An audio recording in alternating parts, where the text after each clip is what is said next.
नमस्ते। हिंदी की इस YouTube क्लास में सभी का एक बार फिर से स्वागत है।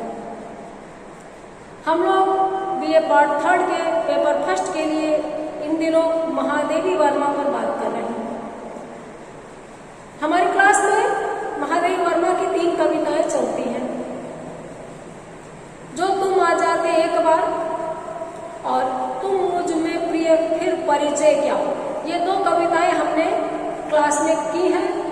मैंने वीडियो के माध्यम से व्याख्या करवाने की चेष्टा की है। हम सिर्फ चेष्टा कर सकते हैं, रचनाकार के असल मंतव्य तक पहुंचना हमारे बस की बात नहीं होती। मैं पहले भी बता चुकी हूँ। लिखने वाला कोई और होता है, पढ़ाने वाला कोई और होता है, जिनको पढ़ा रहा है वो कोई और होते हैं, और सबका मेंटल लेवल, मानसिक स्तर, शिक्षा का स्तर अलग अलग होता है। आज क्लास की तीसरी कविता मैं नीर भरी दुख की बदली पर हम बात करेंगे। सबसे पहले मैं इस कविता का पाठ करूंगी। मैं नीर भरी दुख की बदली महादेवी वर्मा की ही नहीं, छायावाद की प्रतिनिधि रचनाओं में गिनी जाएंगी। छायावाद की जो विशेषताएं हैं, वेदना की अनुभूति, विरह की अनुभूति, वैयक्तिकता, संगीतात्मकता, लाक्षणिक चित्रावली, ये सब विशेषताएं इस कविता में आद्योपांत व्याप्त है। स्पंदन में चिर निस्पंद बसा, क्रंदन में आहत विश्व हंसा, नैनों में दीपक से जलते, पलकों में निर्झर नी मचली, मेरा पग पग संगीत भरा, श्वासों में स्वप्न पराग झरा, नभ के नव रंग बनते दुकूल, छाया में मलय बयार पली, मैं क्षितिज भ्रिकुटी पर गिर धूमिल, चिंता का भार बनी अविरल, रजकण पर जलकण हो बरसी, नवजीवन अंकुर बन निकली, पथ को न मलिन करता आना, पद चिन्ह न दे जाता जाना, सुधि मेरे आगम की जग में सुख की सिहरन हो अंत खिली, विस्तृत नभ का कोई कोना, मेरा न कभी अपना होना, परिचय इतना इतिहास यही, उमड़ी करती मिट आज चली, मैं नीर भरी दुख की बदली। ये लघुकाय कविता है। इससे लघुकाय कविताएं, क्षणिकाएं, 2 लाइनर्स आजकल चलते हैं, लेकिन अपने टाइम में मुक्तक कविता और मुक्तक कविताएं बहुत अधिक लंबी नहीं होती है। तो हम इसकी व्याख्या, इसका भावार्थ अब करेंगे। स्पंदन में चिर निस्पंद बसा, क्रंदन में आहत विश्वासा।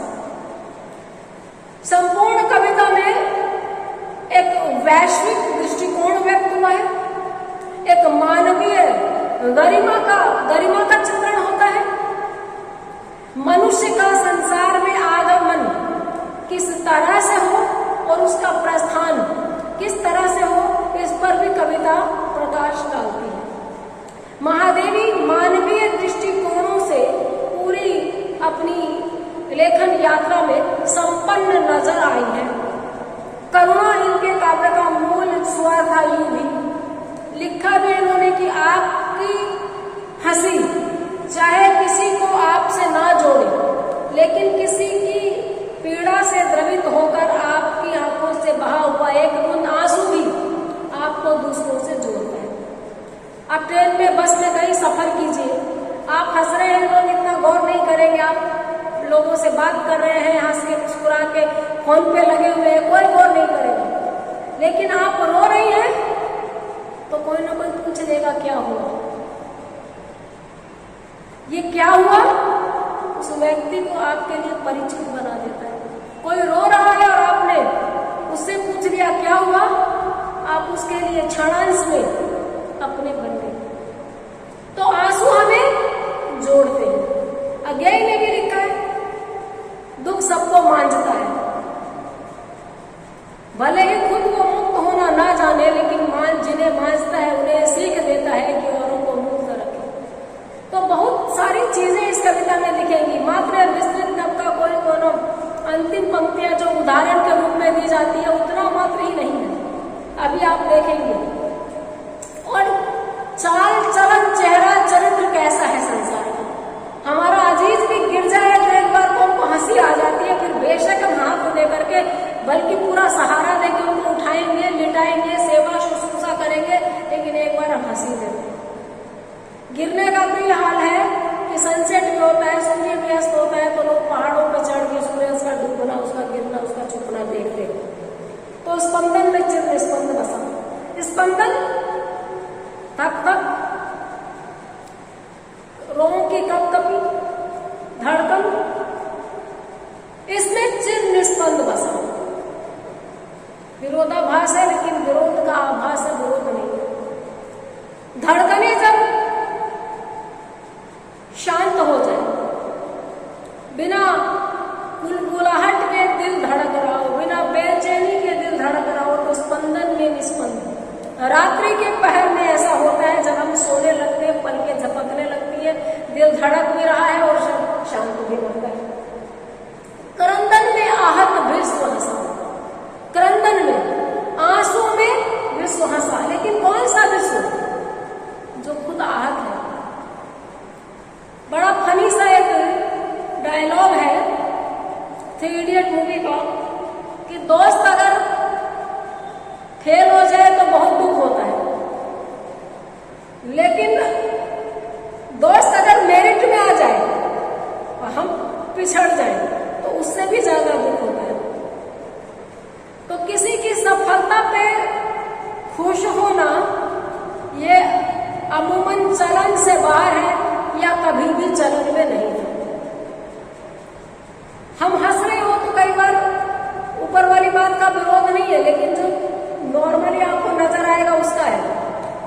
हमारी सफलता चुप जाती है, हमारी हंसी चुप जाती है। और कई बार जब हम रोते हैं तो उनको तसल्ली मिलती है जो चोटिल हुए थे, जो दुखी हुए थे, जो किसी वजह से हमसे या जमाने से सताए हुए, उनको भी लगता है चलो औरों के साथ भी हो रहा है, हम अकेले नहीं है। हाहा सा, मरहम सा रखा जाता है। तो स्पंदन में चिर निस्पंद बसा। चलती हुई धड़कनों में या शोर में भी चुप्पी, ठंडक, शांति, नीरवता। और क्रंदन में, रुदन में चोटिल विश्व हंसा, चोट खाया हुआ संसार हंसा। कोई रोता है तो कोई रोता हुआ हंसने लगता है उसको देख के कि चलो उसको देखो और लोग भी रो रहे। नैनों में दीपक से जलते, पलकों में निर्झर दी मचली। आंखें जब उनिंदी हो, आंखें जब सोई नहीं हो, आंखों को जब शांति नहीं मिली हो, तो उसमें जो जलन होती है तो ऐसा लगता है कि आंखों में दीपक धर दी हो। हम लोग भी कई बार बोलते हैं कि इस तरह से आंखें जल रही है जैसे आंखों में आग लगा दी हो, किसी ने दीपक जला दिया। और पलकों में निर्झर दी मचली। जब हम तुरंत रोने लगते हैं, करुणा से द्रवित हो जाते हैं, दुख से बोझिल हो जाते हैं, तो एक बात अक्सर मैं कहा करती हूँ, मेरी आंखों में एक झरना है, बस इसी बात का तो मानना है। तो यही बात महादेवी कह रही है, पलकों में निर्झरनी बसली। आंखों में दुख से उमड़े हुए आंसू से लगातार प्रवाहमान रहते हैं आंसू, अश्रुधारा लगातार बहती रहती है, तो आंखों में लगता है निर्झरनी मचलती रहती है। एक झरना मचल के प्रवाहित होता रहता है, अर्थात आंखें सूखती नहीं है, आंसू अनवरत बहते रहते हैं। मेरा पग पग संगीत भरा, श्वासों से स्वप्न पराग जरा। लेकिन ये मतलब नहीं है कि जो लगातार रोते हो वो हर वक्त रोने का ही काम करते हैं। आंखें रो रही है, होठ मुस्कुरा रहे हैं। कलाकार लोग, जीवन को साध लेने वाले लोग, दोनों काम उतनी ही तल्लीनता से करते हैं। बहुत अधिक जॉली नेचर के, बहुत अधिक सेंस ऑफ ह्यूमर वाले लोगों को देखिएगा, बहुत अधिक दुख उठा रहे होते हैं। चार्ली चैपलिन, विश्व सिनेमा के ध्रुव तारा जिनको माना जाता है, जिन्होंने अपने हास्य से पूरी दुनिया को चकाचौंध कर दिया, उनकी जीवनी, उनकी आत्मकथा मेरे पास वो एक जगह लिखती है कि एक दिन ड्रामा में स्टेज पे वो खूब पेट पकड़ पकड़ के हंसा। ऐसे फनी एक्टिविटीज की पब्लिक हंस पड़ी। उस दिन मेरे पेट में भूख से दर्द हो रहा था, 3 दिन से मैंने खाना नहीं खाया था। पड़ा होगा तो बेसमेंट में अंधेरे कोने में अपनी माँ के साथ रहते थे, जिसमें कई भाई बहन थे उनके साथ।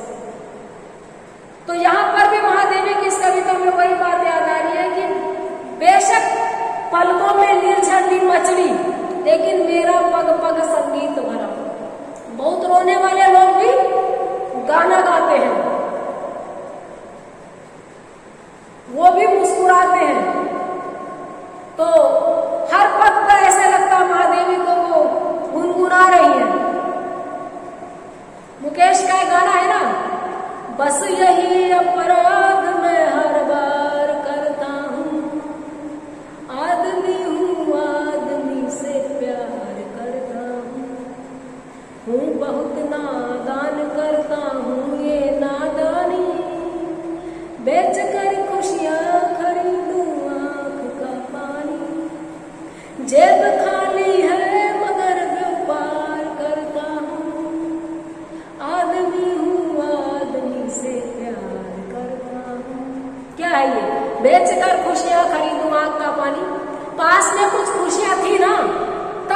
का पराग, प्रेम की भावनाएं साथ में चल रही हो। देखिए एक एक शब्द का अगर डिक्शनरी वाला शाब्दिक अर्थ निकाल कर चलेंगे तो कविताओं का मर्डर हो जाएगा। कविताओं में भावार्थ होता है, शब्दार्थ काम नहीं करता। शब्दार्थ मत ढूंढिएगा, यहाँ भावार्थ ढूंढिए। जैसे तुमने मेरे 10 रुपए मार लिए, इसको यू किल माई 10 रुपीज बोलेंगे तो बात बनेगी नहीं, फुहड़ता हो जाएगी। वही बात है कि अपने अंदर इतनी ऊर्जा भी महसूस करती है कि सांसों के साथ में लगता है सपनों के पराग है। सपनों यानी कुछ उम्मीदें हैं, मिलन की आहट है, या विरह में उस प्रियतम की, प्रेमी की, प्रेयसी की अनुभूति बनी हुई है जो सुखद एहसास दे रही है।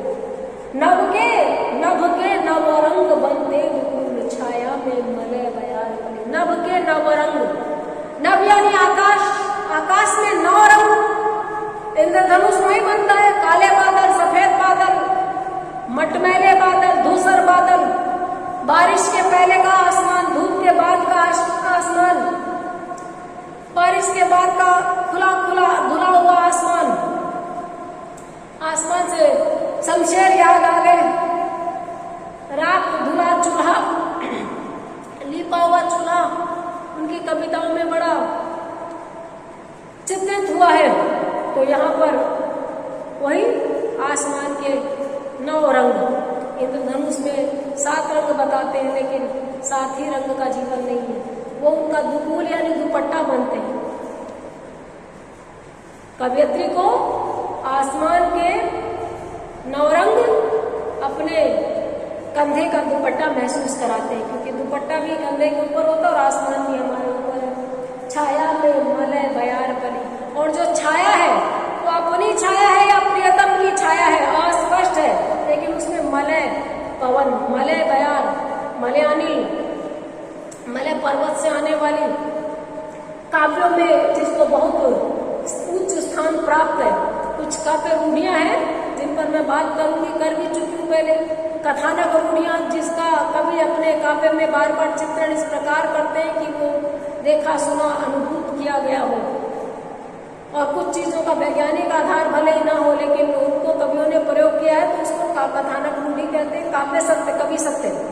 तो मलय बयार, मलय पवन, सुरभित हवा, इनकी छाया में इनको महसूस होती है। रजकण पर जलकण हो बरसे, नव जीवन अंकुर बन निकला। कितनी सुंदर कामना है, कितनी प्रेमिल है ये। रजकण पर जलकण, जलकण हो बरसे, रजकण रेत के कण पर, मिट्टी पर, और जल का कण होकर के बरस गई।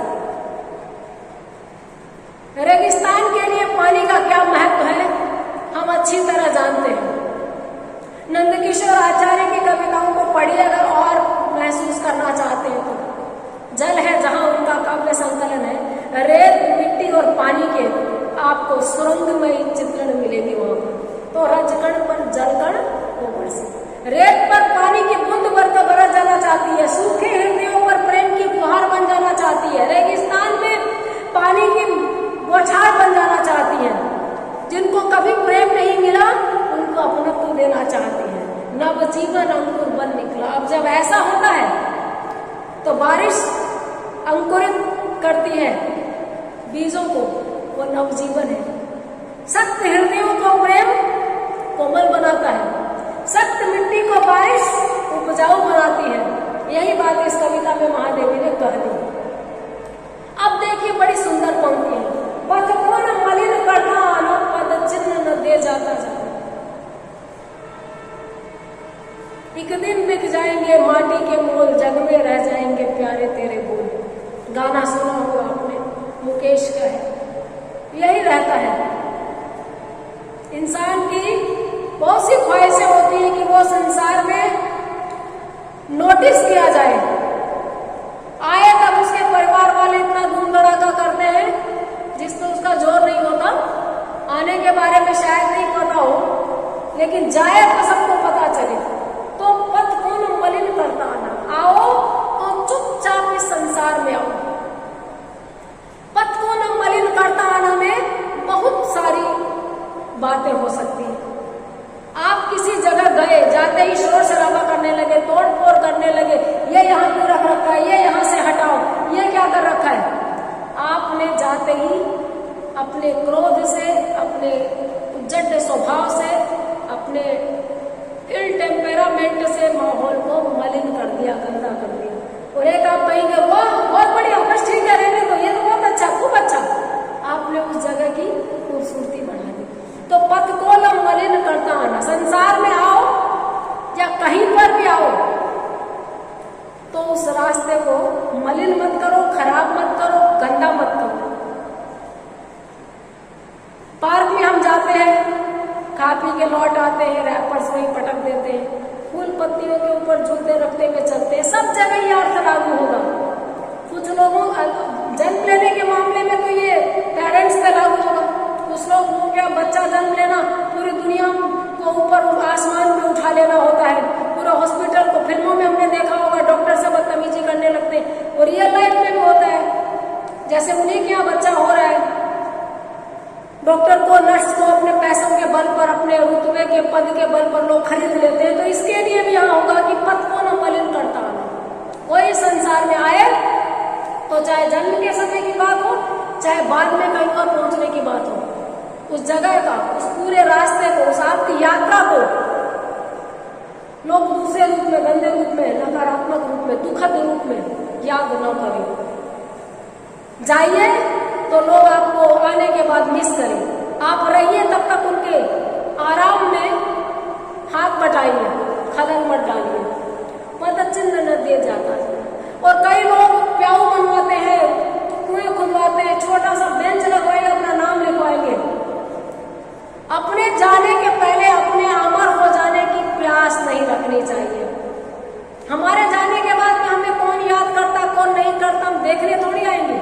तो इसका क्या लालच है। तो पद चिन्ह न दे जाता जाना। जाते वक्त अपने फुटप्रिंट्स मत छोड़ के जाओ।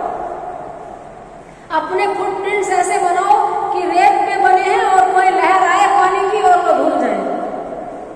पत्थर पे लिखा शिलालेख मत बनाओ अपने फुटप्रिंट्स। अमर होने की क्या लालसा है। खुद ही एक कविता में कहा भी है महादेवी ने, अमरता है जीवन का ह्रास, मृत्यु जीवन का चिर विकास।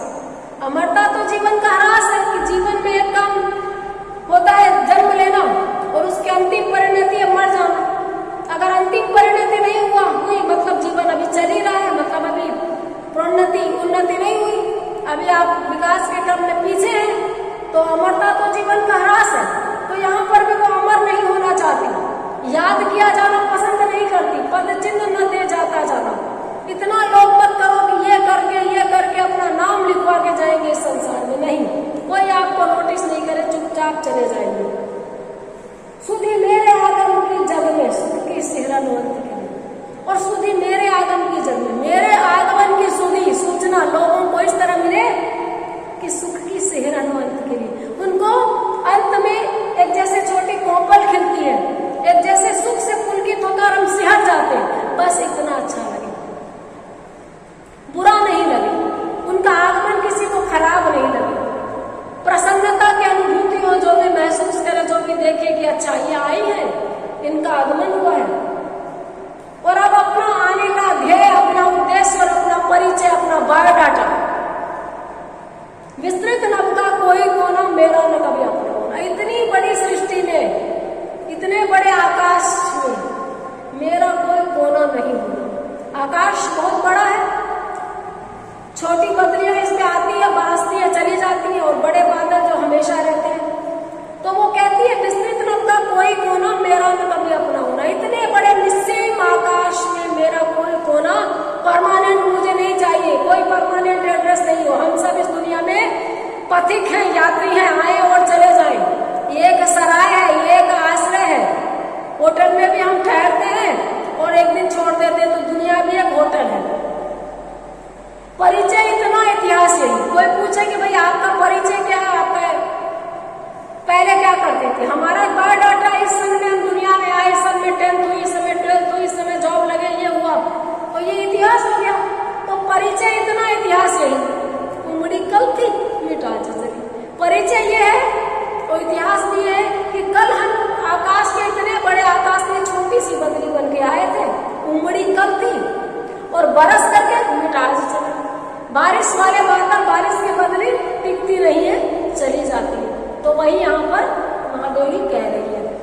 ये कविता एक तरह से उनकी साधारणता को प्रदर्शित करती है, महान नहीं बनने की उनकी लालसा को प्रकट करती है।